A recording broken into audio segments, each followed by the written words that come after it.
In April 2016, Saudi Arabia stripped its religious police of their authority to detain and arrest those who are deemed to be violating Islamic law. The changes come amid years of complaints that the force has repeatedly overstepped its authority and a broad consensus that they do more harm than good.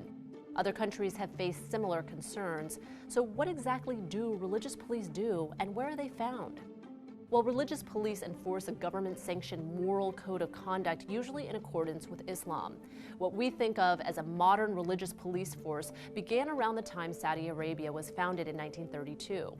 There, the nation's first king employed morality police, allegedly in an appeal to his conservative supporters. The group was later called the Commission for the Promotion of Virtue and the Prevention of Vice, and its sole purpose was to strictly enforce Sharia law through a system of mandates, which included daily prayer, gender segregation, and abstinence from alcohol and smoking.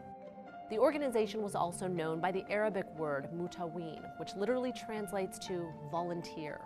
Today, both are used as umbrella terms for religious police and can mean both independent and state-funded vigilante groups. According to a 2012 Pew study, at least 17 countries have religious police. Most are located in the Middle East and North Africa, though countries as far as Indonesia and Nigeria maintain a force. While nearly all religious police are Islamic and operate in majority Muslim countries, a few do not.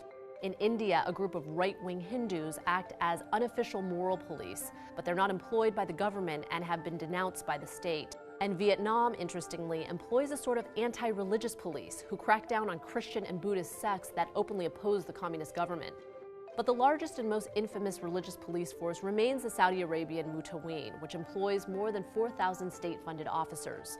The Mutawin was initially embraced by Saudis, however, countless instances of excessive force and in some cases outright vicious behavior have largely turned the public against them. In 2002, 15 Saudi schoolgirls died at the hands of the Mutawin. Officers reportedly blocked the girls from escaping a burning building because they weren't wearing the state-mandated modest clothing. Legal charges were first brought against the Mutawin in 2007 when they fatally beat a 28-year-old man inside his home under suspicion that he possessed alcohol.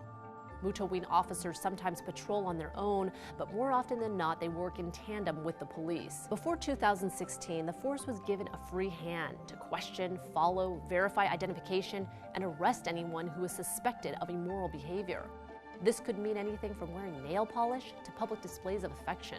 Today, the force can only patrol during certain hours and must report perceived misconduct to police instead of taking measures into their own hands. And as emerging technology has made it easier to highlight religious police overreach, many are beginning to question their role in society. As Saudi Arabia and other countries struggle with how much power to allot these forces, the debate will surely continue. So what laws are religious police enforcing? Well, in many cases, it's a form of Sharia law. You can learn more about Sharia law by watching this video. In the vast majority of Muslim communities, an eye for an eye is seen as an analogy, not as a literal instruction. But extremist groups like ISIS and the Taliban have a more literal interpretation of the Quran and other teachings, so their version of Sharia law includes things like stoning and the oppression of women. Thank you for watching Seeker Daily. Please don't forget to like and subscribe to see new videos every day.